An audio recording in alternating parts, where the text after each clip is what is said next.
10 grandes novelas indispensables, dice el título, del siglo XIX. El siglo de la novela, para muchos críticos, para muchos teóricos, que por supuesto no soy uno de ellos. Mi disciplina o mi campo de actuación no es la literatura, pero me encanta la literatura, leo todo lo que puedo y, y he tenido la oportunidad de hablar con muchas personas que sí realmente saben de literatura y eh, he podido analizar ciertas cosas, comprender mejor ciertas obras, que parece que hacer ese ejercicio, además de leer, poder hablar con alguien de lo que leíste, y mejor todavía si es alguien que sabe de la materia, es lo más enriquecedor. Eh, Criterios para esta selección. Por supuesto, como siempre, es una selección dentro de lo que yo leí, por la cual es inevitable que haya faltantes, por supuesto. En segundo lugar, traté de elegir digamos, en esta oportunidad, a diferencia de otras, traté de elegir obras muy representativas de la llamada literatura universal, que también podríamos denominar literatura que se consigue fácil y barato. Porque esta es como esta es la, eh, es algo que me preocupa particularmente, eh, dejar asentado en este video, y que cada vez que le recomiendo a alguien, a algún estudiante, realmente, material de lectura, eh, trato de que vaya sobre todo a los clásicos. No solo porque son considerados clásicos, no solo por las convenciones a nivel del campo cultural, tenés que leer esto, sino también porque como es material que ya no está ligado, digamos, no está bajo derechos de autor, tiene múltiples ediciones, y una más económica que la otra. Hay para elegir, hay desde, sí, ediciones de lujo, eh, caras, hasta ediciones sumamente económicas. Después en el medio está el problema de la traducción. Bueno, cuando se trata de leer, uno echa mano a lo que puede en función de los ingresos que uno tiene, y ya vendrá la oportunidad de, si es posible, de encontrar una traducción. Eso es un problema muy difícil, digamos. Es una elección difícil de hacer para la mayor parte del pueblo que no puede darse el lujo eh, de elegir lo que puede consumir, elegir lo que consume. Entonces, bueno, lo importante siempre es leer, después se verá. O sea, entonces, son novelas conforme las convenciones del campo cultural indispensables, pero que también yo comprobé que estaban bien consideradas como indispensables, eh, y que pueden conseguirse en múltiples ediciones a un precio económico.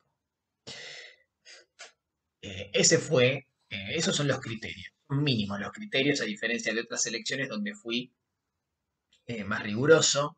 Otro criterio que podría mencionar es que traté de no repetirme, quiero decir, de no repetir obras que ya haya incluido en otra selección, y traté de no repetir a un mismo autor dentro de la selección, es decir, eh, traté de no incluir más de una novela por cada autor. Eh, Así que, bueno, hecha esta breve presentación, pasamos a...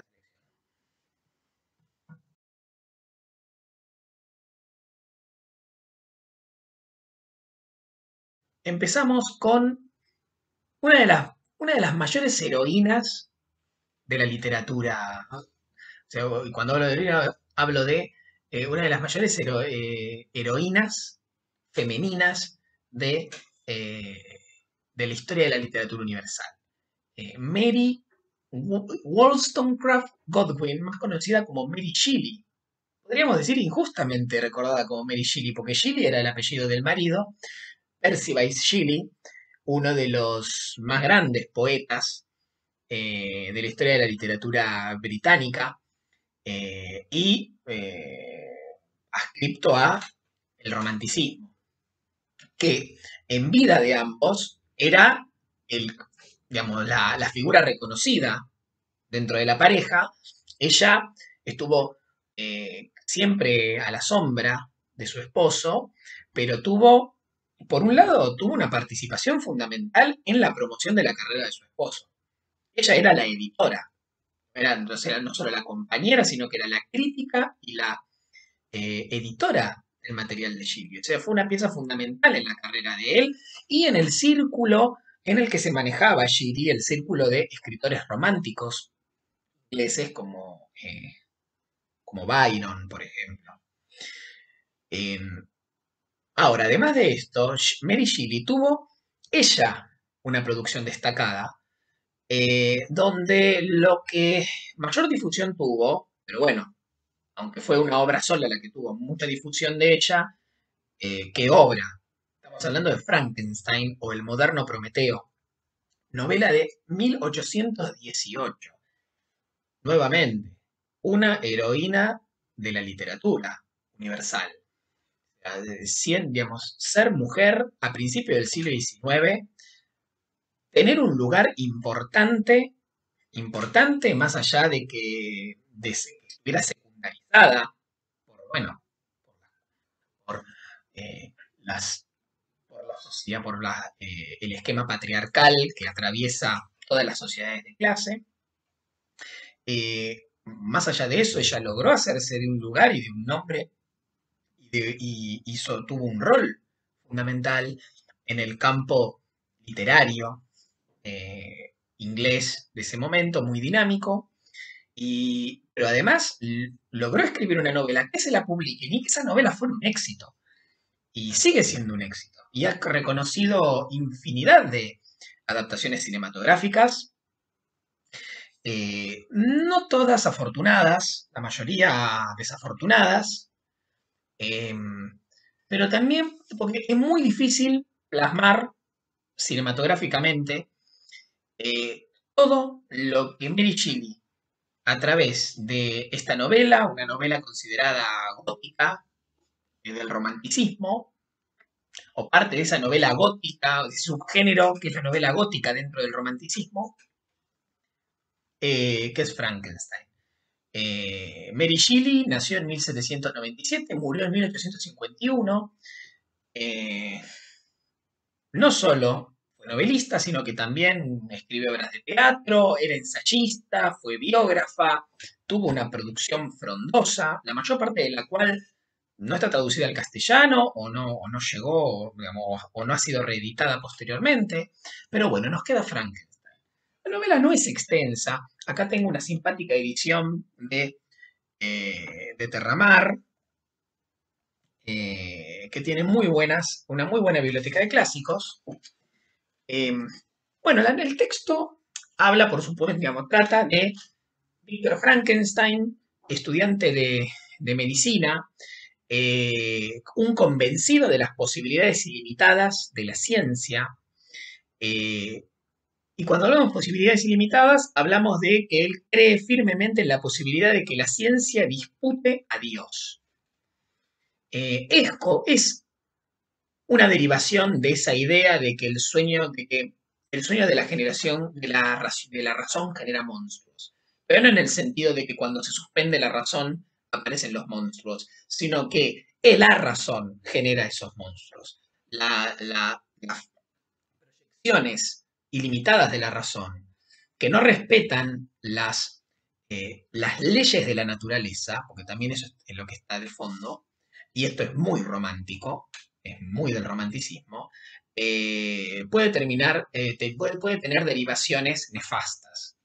Víctor Frankenstein en su intento de hacer una de las cosas más osadas a las que puede atreverse el hombre, que es generar vida, pero generar vida de una manera eh, digamos, de una manera similar, pero degradada, pero degenerada, que es hacer a un hombre, de la misma manera que Dios hizo al hombre a partir del barro, o sea, no procreando, sino creándolo, bueno, termina, termina eh, creando un monstruo o una figura monstruosa. ¿Monstruosa por qué? Porque no se ajusta a a la normalidad, no se ajusta al canon, a los cánones de belleza naturalizados del momento.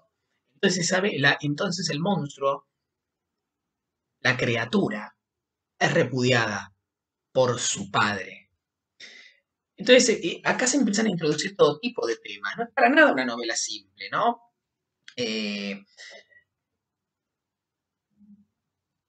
Porque también entra a jugar la cuestión de, bueno, ¿qué significa generar vida? ¿Y qué compromiso nos genera? ¿Y podemos desviarnos de ese compromiso? ¿Podemos eludir ese compromiso? ¿Qué consecuencias tiene eso? Y después, ¿qué consecuencias tiene desafiar a Dios? ¿Y cómo nuestra ambición puede generar o puede tener productos que se nos vayan de las manos? Bueno, todo eso en una novela que está escrita a manera de diario personal. Es Víctor Frankenstein quien nos cuenta su drama. eh, y es una novela desoladora, totalmente desoladora. No hay retorno en lo que hace Frank. Henri Beil o Beilé, sí, no, en realidad creo que no tiene acento, así que sería Henri Beil, Beil o Beil, nacido en 1783, fallecido en 1842. Este nombre no le sonará a nada porque lo conocemos más por su seudónimo, Stendhal, el escritor francés, quizás tal vez una de las máximas figuras, si no la primera del romanticismo, y uno de los fundadores de la novela moderna. Los principales temas de su producción literaria fueron la cuestión de, bueno, la búsqueda individual de la felicidad, ¿no? Una búsqueda que siempre es apasionada, ¿no? Un hombre, digamos, el problema del hombre que trata de buscar la felicidad, de introducirse en el uso de los placeres, y persiguiendo esa felicidad, tiene que, tiene que cuidarse de no dejarse llevar por el arrebato de sus pasiones. Eh, Cosa que por otro lado es inevitable, porque eso también es una de las cuestiones del romanticismo, ¿no? Bueno, el hombre tiene que ser coherente. Esa coherencia implica reconocerse en las pasiones y seguir un poco el impulso de esas pasiones. Pero eso tiene un precio, eso tiene un costo. ¿Hay resolución? No sé, la mayoría de las novelas románticas no hay una resolución, no hay una, no sé, no hay resolución, o no hay resolución feliz. Eh, pero en todo caso no importa, porque hay hay una aplicación o una, sí, del axioma eh, de, bueno, morir en tu ley. No hay nada más elevado que caer persiguiendo la felicidad, siguiendo los impulsos.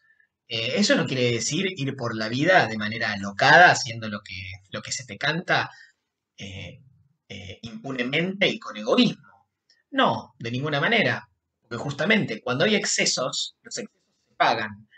Pero incluso cuando no hay excesos, la sociedad se vuelve en contra de ese individuo que persigue, digamos, que busca la felicidad.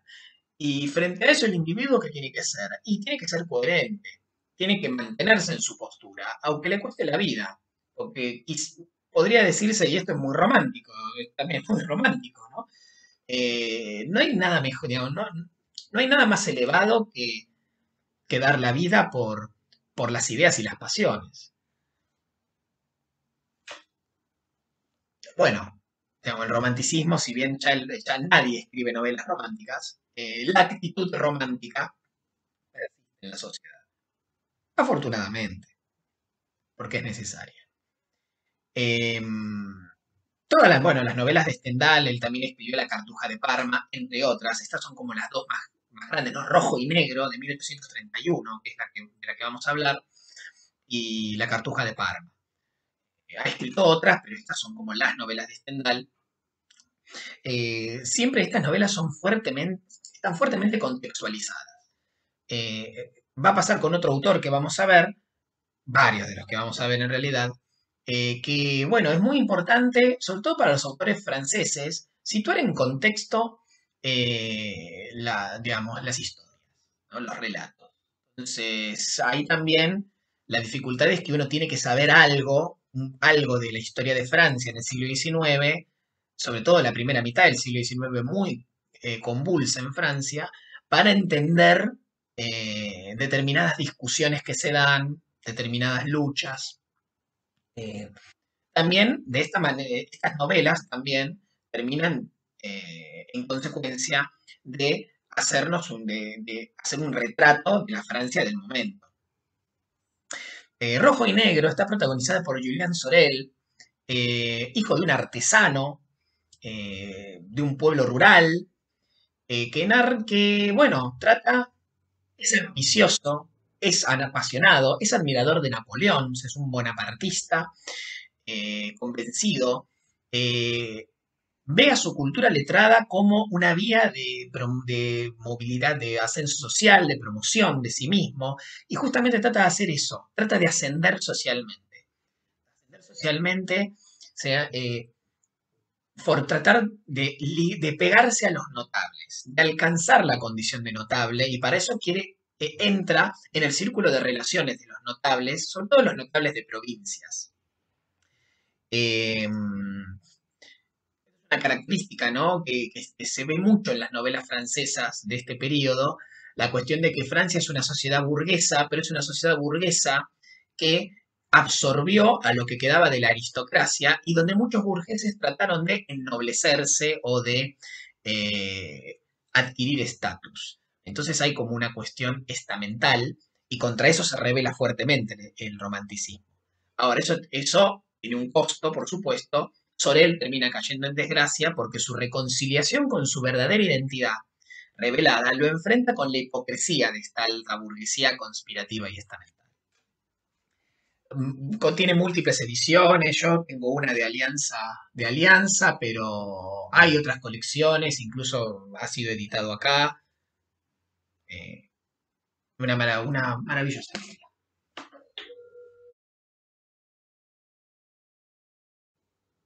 Amigo de Stendhal, y en buena medida eh, alguien que lo ayudó mucho y lo pudo ayudar gracias al gran éxito que él tuvo en su momento, Honoré de Balzac.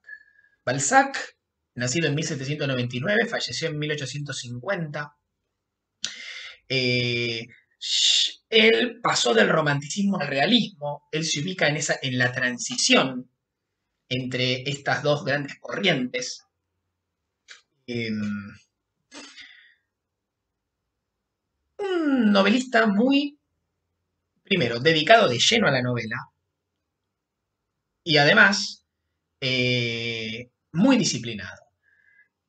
Y con una visión de totalidad que se plasmó en lo que él mismo eh, eh, elaboró como proyecto personal, que es lo que en la actualidad bueno, en ese momento él denominó y que actualmente se conoce, y las últimas reediciones de su obra han acatado esa voluntad, la comedia humana. La comedia humana es un proyecto literario monumental, eh, eh,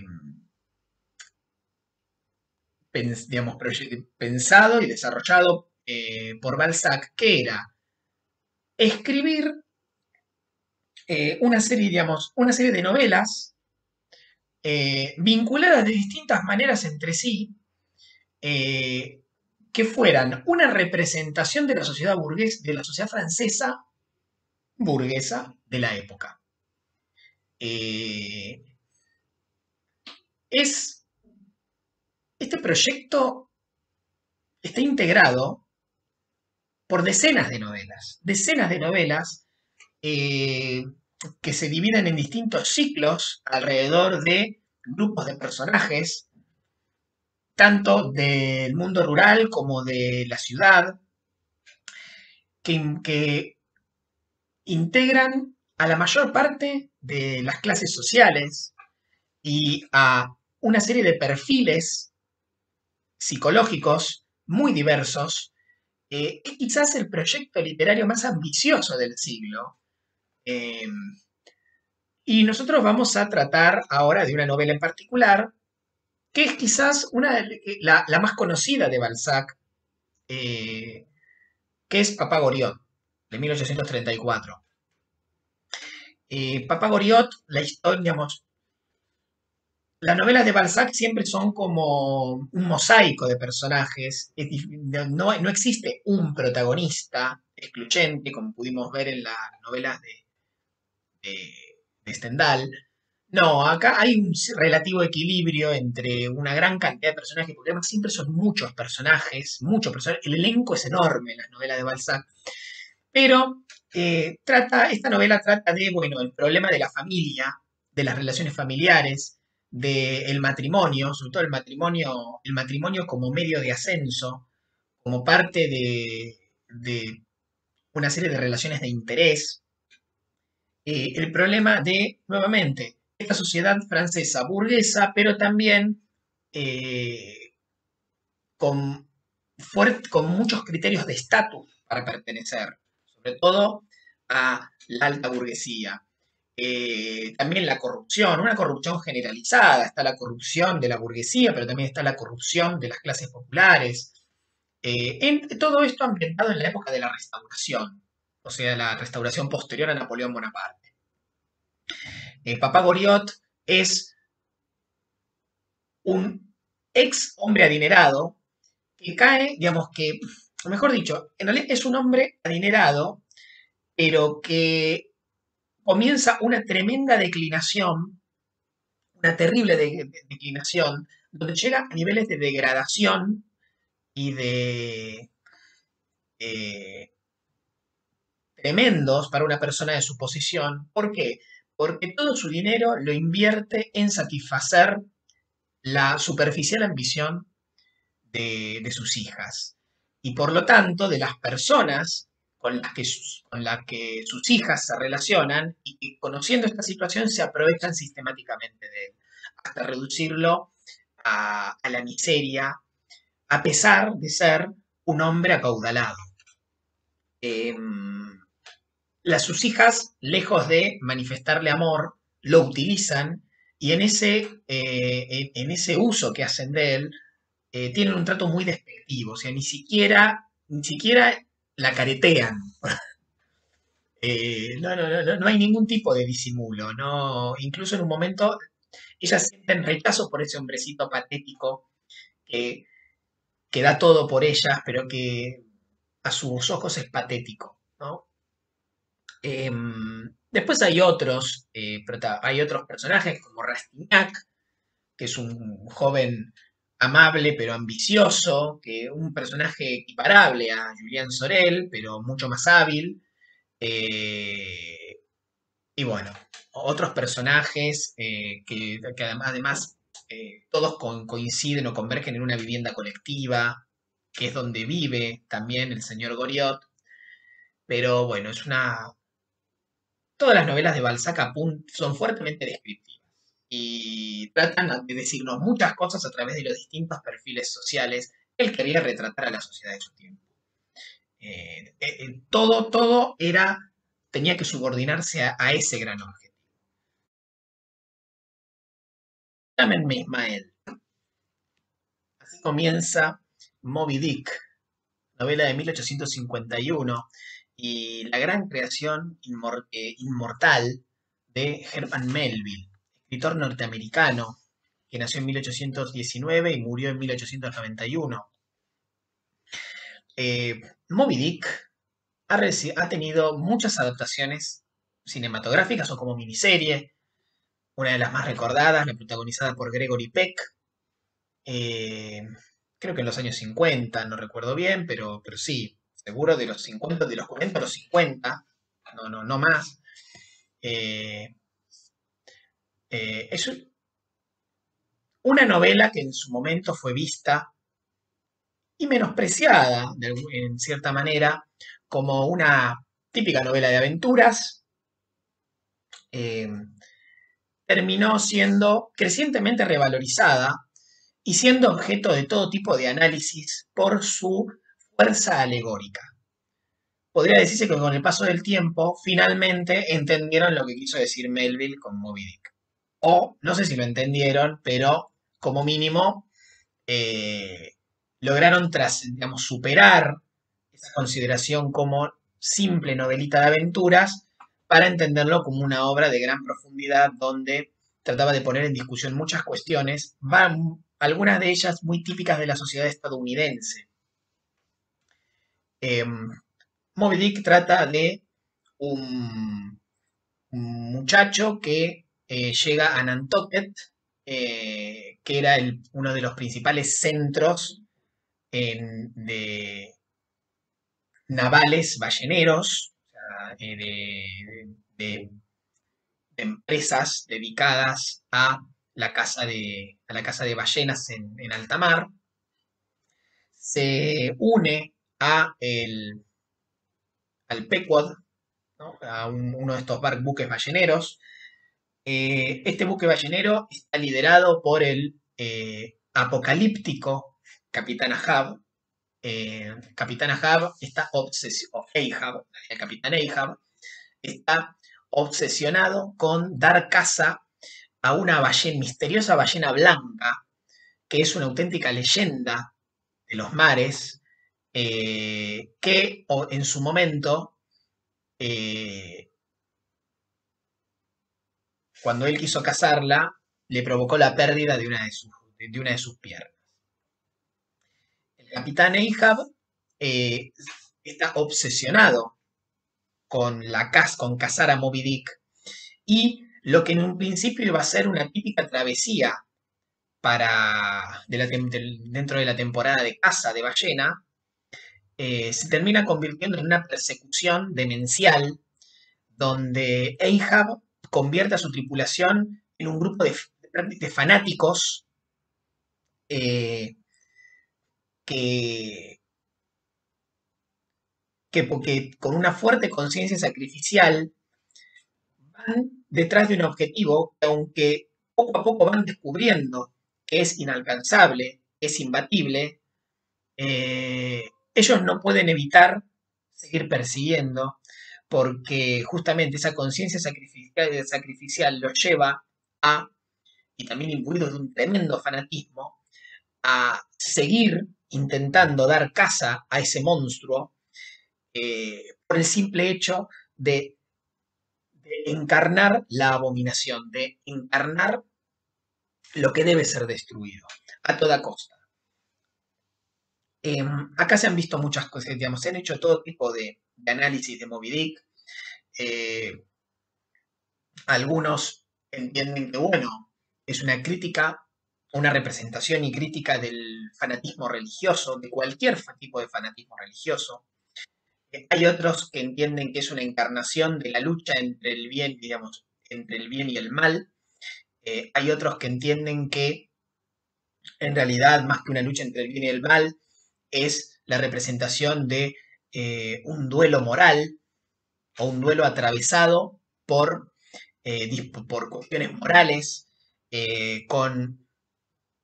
que es llevado al extremo, que es llevado al límite y que encierra una reflexión sobre cuál es el límite, cuál es el alcance que puede tener un duelo moral. Eh, Algo a destacar de la novela, que es particularmente extensa, eh, porque yo les cuento la historia así, parece que, bueno, ¿cuántas páginas puede llevar esto? Bueno, no, lleva bastante, pero porque la novela también incluye una capítulos dedicados muy detalladamente a describir cómo es la casa de la ballena, cómo es la vida en alta mar, cómo es la vida en alta mar en los buques balleneros, cómo es un buque ballenero, y después una descripción de lo que, digamos, de lo que son las ballenas, las distintas especies, el cachalote en particular, cómo es el cachalote. Hay un análisis de hecho, de la fauna marina, de lo que es la vida en el mar, la travesía, las técnicas y tecnologías de los buques balleneros. Es como un ejercicio eh, entre, entre de de análisis de la fauna y etnografía eh, muy interesante, eh, bueno, nos hace, que debería haber llamado la atención en su momento con respecto a que no se trata de una simple novela de aventuras. Acá el autor quiere decir muchas cosas. Eh, pero, pero bueno, no se queden solo con la novela, también vean como mínimo la película de Gregory Peck.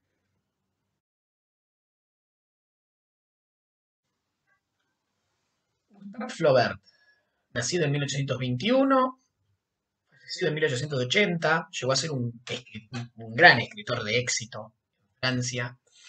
Es uno de los pilares de la novela francesa del siglo XIX.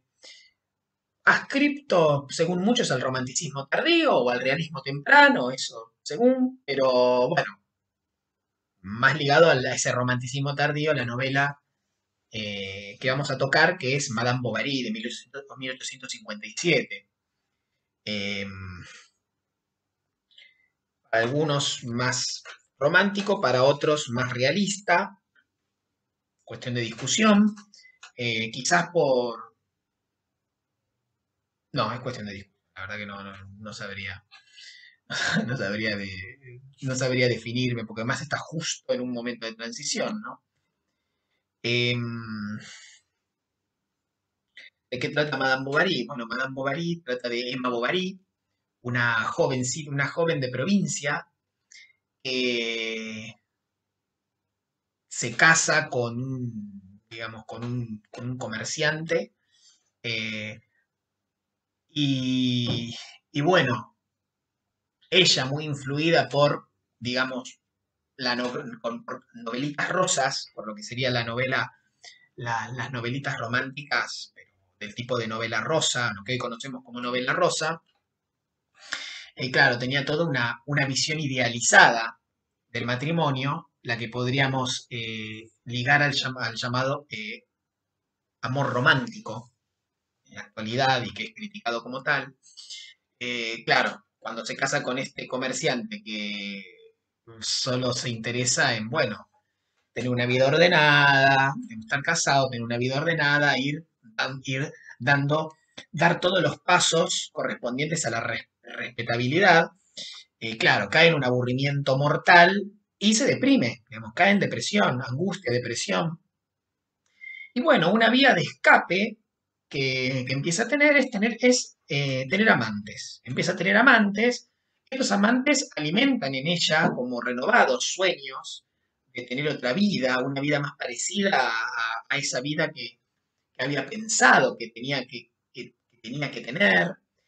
Y claro, en el tren de perseguir ese objetivo, es utilizada por distintos varones, es utilizada por estos amantes, se endeuda, claro, genera todo tipo de habladurías en los ámbitos en los que se conduce. eh, Siempre que se la quiere jugar por uno de sus amantes, estos amantes no la corresponden y esto va generando poco a poco su caída en la desesperación y su trágico final.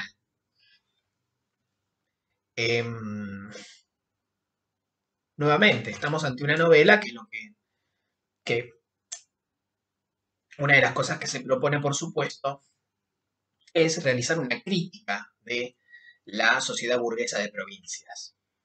Em, Particularmente desde el punto de vista de la clase dominante, de esa burguesía de notables de la Francia de mediados del siglo XIX. Historia de dos ciudades, de Charles Dickens. Dickens, una de, una de las figuras más importantes de la literatura anglosajona, o sea, no solo británica, sino también estadounidense. Para muestra, vean la cantidad de veces que fue versionado en el cine, no solo ficción real, sino también en dibujos animados, el cuento de Navidad de Dickens, las famosas Navidades del pasado, del presente y del futuro que se aparecen ante ese millonario, ese típico millonario del siglo XIX, inescrupuloso, insensible, para hacerle tomar conciencia de lo que estaba pasando con su vida y demás.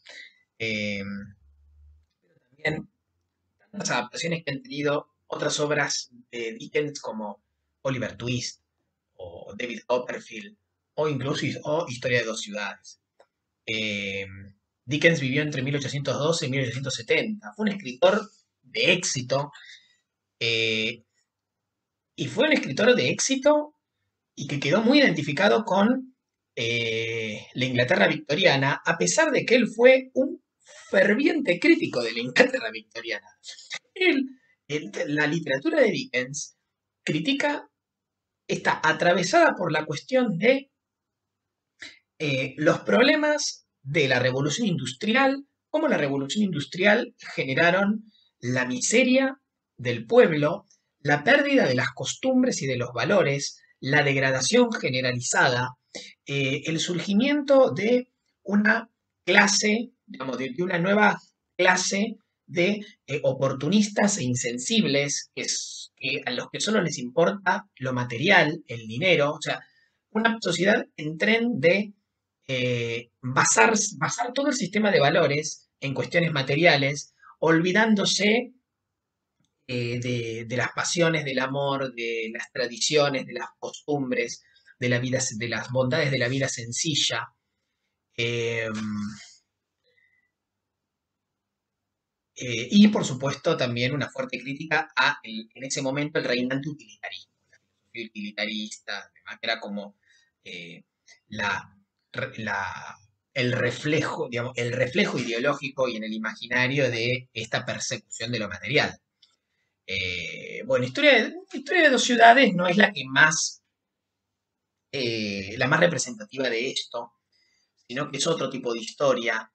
Historia de dos ciudades, digamos, nos muestra digamos, a dos personajes, Jacques Darnay y, y Sidney Carton, uno francés y otro inglés, y a través de ellos se desarrolla la historia eh, que alternativamente va a ir de Londres a París en la época de revolución social de fines del siglo XVIII y principio del XIX, la época de la Revolución Francesa, donde ahí hay un fuerte contrapunto entre la situación de Londres, una ciudad tranquila, donde se hacen negocios, donde hay estabilidad, donde la vida es simple y ordenada. Ahora, París, en este, digamos, a lo largo de la mayor parte de la novela, está atravesado por el periodo revolucionario y lo que hay es conflicto, caos, agitación, brutalidad, desconfianza, revancha. eh, digamos, em, hay como... Es una forma es una forma de mostrar los tremendos antagonismos y los tremendos antagonismos políticos de la época, los antagonismos sociales y también una forma de ver la magnitud de los trastornos y las transformaciones de Francia a la luz de la aplastante estabilidad de Gran Bretaña. Bueno, los dos personajes se ven envueltos en una trama donde, bueno, ambos digamos, están enamorados de una misma mujer, Lucy, hija de un viejo, digamos, digamos, militante encarcelado en su momento en la Bastilla y que era traumatizado por eso. Darnay es un hijo, digamos, es un es como parte de los emigrados de la Revolución Francesa, es como descendiente, es heredero de un aristócrata, eh, y, y ante la posibilidad de que dependientes de él o de su familia eh, tengan que pagar digamos, por los delitos sociales en el clima revolucionario de la familia de él decide volver para intervenir por ellos, sea cual sea el costo para su vida. Ahí es donde interviene Sidney Carton para terminar dándole una resolución sorprendente a la historia. Eh, una, es una novela eh, de gran belleza, muy emocionante. La resolución de la historia es muy emotiva, y tiene quizás uno de los mejores comienzos que el día de hoy ha tenido cualquier novela, que es, y cito, eran, era el mejor de los tiempos, era el peor de los tiempos, era el siglo de la locura, era el siglo de la razón, era la edad de la fe, era la edad de la incredulidad, era la época de la luz, era la época de las tinieblas, era la primavera de la esperanza, era el invierno de la desesperación. Nada más que decir. Y ahora vamos a ver a uno de los escritores que mayores análisis, uno de los que mayores análisis eh, han tenido a lo largo del siglo XX, que más influencias ha reconocido, y que algunos han llegado a ver como una especie de profeta literario. Estamos hablando de Fyodor Dostoyevsky, nacido en 1821 y muerto en 1881. Es uno de los máximos escritores de la historia de Rusia, de la historia de la literatura rusa. Em, y, y muy reconocido en la actualidad por la cuestión de los múltiples puntos de vista a la hora de estructurar la narración, pero también por el carácter fuertemente psicológico de sus obras. Eh, Son obras que están desbordadas de emotividad. Por momentos te da la impresión de que todos los personajes est- están sacados, digamos, que todos los personajes eh, y que los personajes se ven arrastrados al exceso, pero al exceso mental, sistemáticamente, con bruscos cambios de humor y, y con tremendas caídas después de que se dan ciertos acontecimientos. Eh,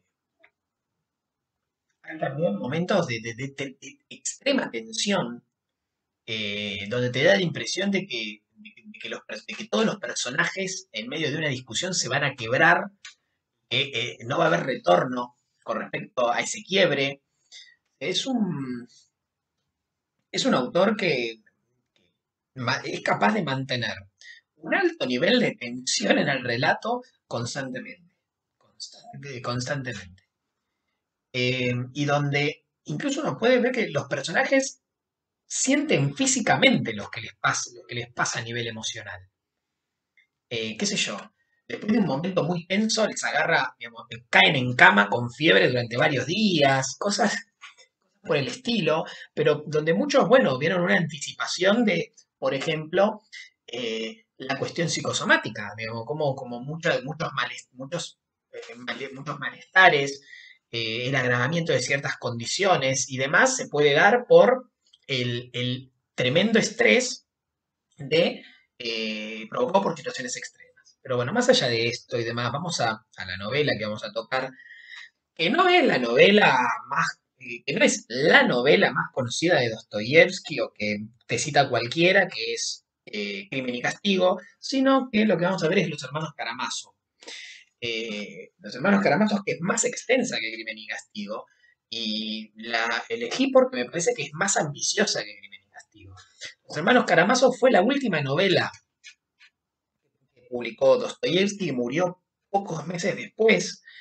Eh, es una novela que no solo incurre en esta cuestión de, bueno, de las tensiones psicológicas y los perfiles de los personajes, sino que también es una novela a través de la cual Dostoyevsky trata de plantear un montón de dilemas éticos, filosóficos y religiosos. Eh, por supuesto, uno tiene que tener también cierto conocimiento de algunos debates, eh, de algunos debates de la Rusia de esa época. Eh, para eso, esta edición es muy buena, esta edición de Altaya, esto es típica colección de kiosco de diarios de la década del 90, ¿no? En los 90, en eso, bueno, antes de los 90 también, pero en los 90 lo que sucedió es que comenzaron a llegar estas colecciones del exterior, o sea, algunas editoriales adquirían la licencia para poder publicar la colección acá y la publicaban acá o directamente se importaba. Entonces, claro, hoy en las librerías de viejo ustedes pueden encontrar ejemplares y ejemplares y ejemplares y prácticamente inagotables de colecciones como esta y algún día voy a hacer un video sobre este tipo de colecciones porque la verdad que es impresionante que después de 25 años de que salieron todavía encontrás ejemplares y ejemplares que a veces están con el blister original. Todo un mundo. Bueno, esta edición tiene un largo estudio preliminar donde te permite entender mejor algunas discusiones que hay en la novela. Está centrada en una familia, particularmente en la relación de tres hermanos de distintos matrimonios con su abominable padre. Fyodor Karamazov es un oportunista, un hombre de negocios, oportunista, insensible, inescrupuloso, que tuvo tres hijos con distintas mujeres a las que hizo miserables, y que fallecieron las dos, y que nunca mostró interés por ninguno de sus hijos, a los que prácticamente abandonó a su suerte en manos de otras personas que los criaran, lo que por supuesto hizo que dos de sus hijos cultivaran un gran resentimiento hacia su padre. Eh, uno de su hijo mayor, Dimitri, que es el más parecido a su padre, pero con mayor sensibilidad y escrúpulos, pero que es impulsivo, irresponsable, lo que lo ha llevado a caer en desgracia varias veces, y que en una discusión con su padre termina siendo responsabilizado del asesinato de este porque este es encontrado muerto. Entonces lo culpan a él, que era el que tenía la relación más sanguínea y, y dura con el padre, discutía, le hacía desplantes, lo amenazaba públicamente. El juicio a Dimitri va a ser uno de los momentos más importantes de la novela. Su otro hijo, Iván, todo es, a diferencia de su hermano, es un típico intelectual racionalista de la época, ateo por supuesto, es un representante de la intelectualidad liberal crítica del siglo XIX, pero también muy reprimido, y esa represión lo va a llevar a caer en una crisis de conciencia que lo termina enloqueciendo. Y finalmente, el menor de los tres hermanos, el más sensato, el más bondadoso, el más sensible, el que quiere ver de qué manera se pueden recomponer las cosas y que tiene que resistir las tensiones que constantemente lo ponen al límite y que tratan de desequilibrar lo que es Alexei o Alyosha, eh, que en buena medida desarrolló esa personalidad por estar al cuidado de un sabio abad en un monasterio local, pero que no puede evitar verse involucrado en esta trama y descubrir un montón de cosas y desengañarse en consecuencia a partir de este acontecimiento familiar tan crudo. Ahora una novela que puede parecer raro que la incluya, pero me parece que pero la incluyo por, por lo que representó en términos de innovación, de construcción de un género en este momento.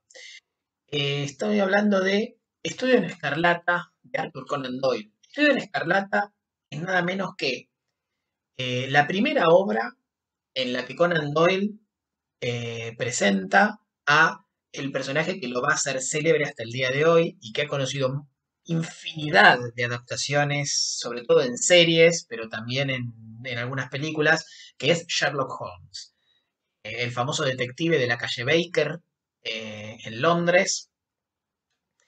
Eh, Estudio en Escarlata es la primera de una serie de 4 novelas. Sin embargo, Sherlock Holmes va a ser más conocido por los cuentos, digamos. Conan Doyle tuvo un tremendo éxito editorial, terrible, gracias a este personaje. Intentó dejarlo durante un periodo y tuvo que volver ante el constante pedido de los admiradores del personaje de que volviera. Entonces lo tuvo que hacer volver, dándole una vuelta de tuerca a lo que había sido la desaparición del personaje en su momento. Eh, Conan Doyle le dedicó más o menos 20 años al personaje de Sherlock Holmes, este detective, este detective con extraordinarias dotes para, utilizando el método hipotético deductivo, a partir de una serie de indicios, poder reconstruir perfiles de personas, situaciones, secuencias de hechos. Es el relato, es uno el relato que consolida la tradición la, del policial clásico inglés, que curiosamente no es una creación de los ingleses, sino que quien sentó las bases de este tipo de detective con esta metodología fue un escritor estadounidense, Edgar Allan Poe, con el famoso inspector Dupin en Los crímenes de la calle Morgue y otros 2 cuentos largos muy célebres de este autor. Sin embargo, los ingleses llevaron a su máximo nivel y refinamiento este estilo, que va a encontrar su gran representante en el siglo XX, en Agatha Christie. Los ingleses se convirtieron en maestros de esta auténtica tradición dentro del policial, y esta es una novela fundacional en ese sentido.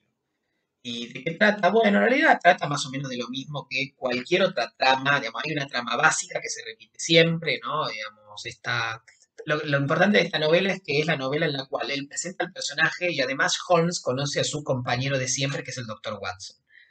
Eh, Básicamente eso. Obviamente hay un asesinato. Holmes, que era como un consultor constante de la policía cuando no sabían, digamos, cuando la policía no sabía cómo, qué vuelta darle o cómo interpretar un escenario que se encontraba, lo convocaba a él. Él lo mete a Watson, digamos, lo involucra a Watson, que un poco por curiosidad va, y eh, comienzan a investigar. A partir de una serie de indicios van generando, obviamente, un procedimiento de investigación que los termina llevando a conocer una, una trama del pasado, una historia del pasado que es la que permite explicar el acontecimiento de ese momento, el acontecimiento o el asesinato con el que se encuentran.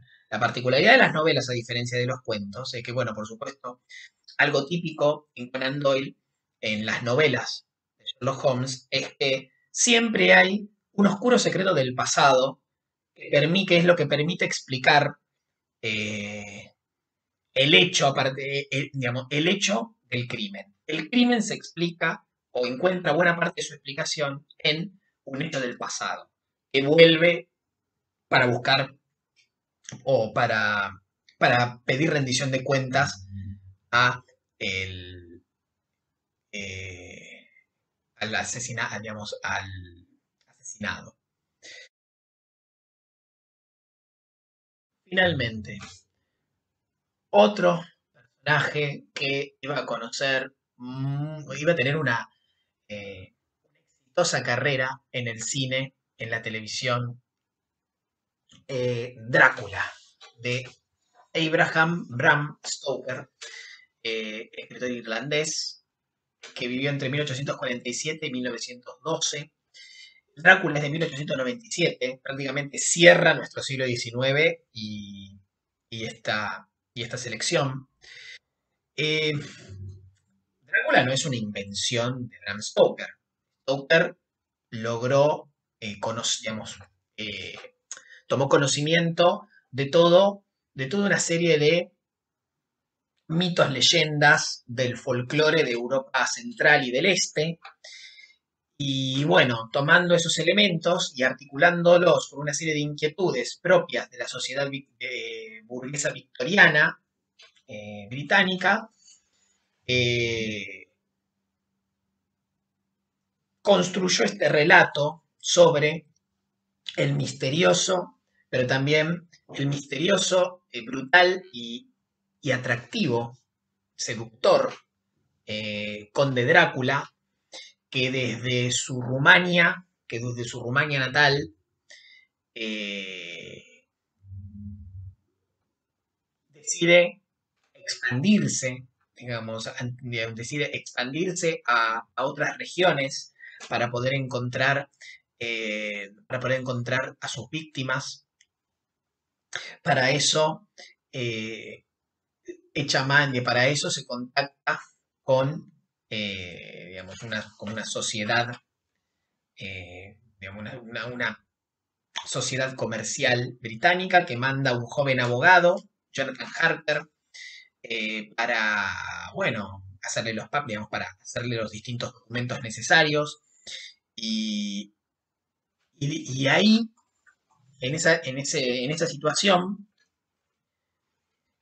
él se termina introduciendo en la vida de Jonathan Harker para terminar tratando de acceder a la prometida de Jonathan y posteriormente esposa de Jonathan Harker, Mina Harker.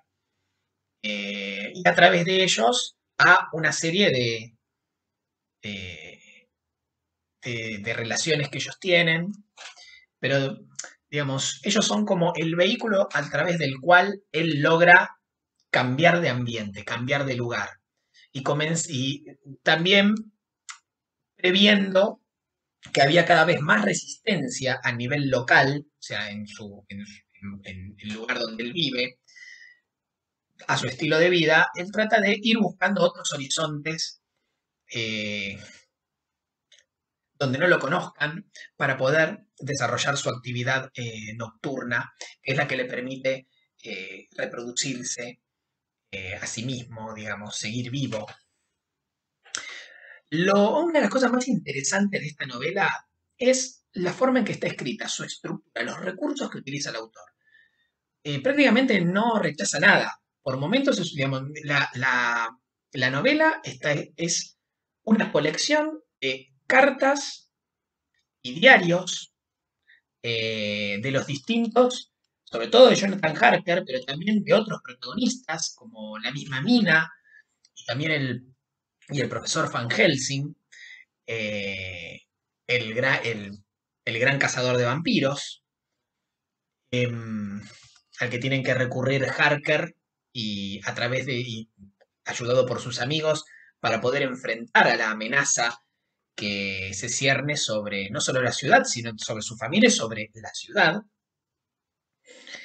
Em, y es eso, digamos, no hay un relato único y absolutamente lineal desde una única perspectiva, sino que hay distintos fragmentos de distintos tipos de piezas, distintos tipos de documentos que son articulados para ir contando la historia. Eh, pero bueno, a través de esta novela uno puede. Pasa algo parecido que con Frankenstein o con Moby Dick. No es una novela de aventura, no es una simple novelita de monstruos, de terror, y no, es una novela a través de la cual se tratan de tratar un montón de temas.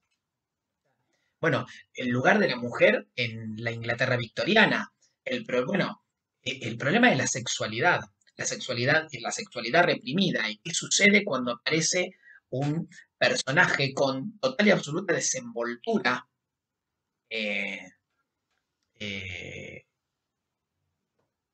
y gran sensualidad y para generar y la atracción que esto genera, qué hacer con eso. Bueno, después también el problema de la perspectiva inglesa de otros pueblos. Digamos, Rumania prácticamente es retratada como una colección de gitanos que se visten raro y que son hiper supersticiosos y poco confiables. ¿No? Hay ahí como un fuerte etnocentrismo. Eh,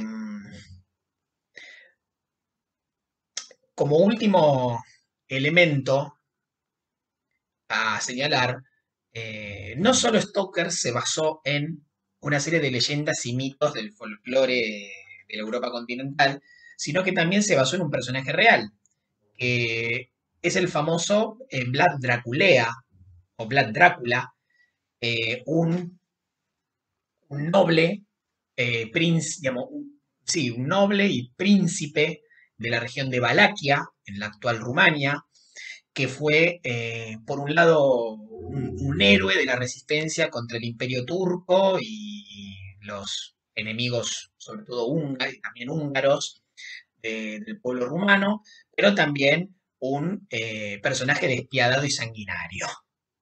Busquen más sobre él si quieren, pero no voy a abundar acá con eso.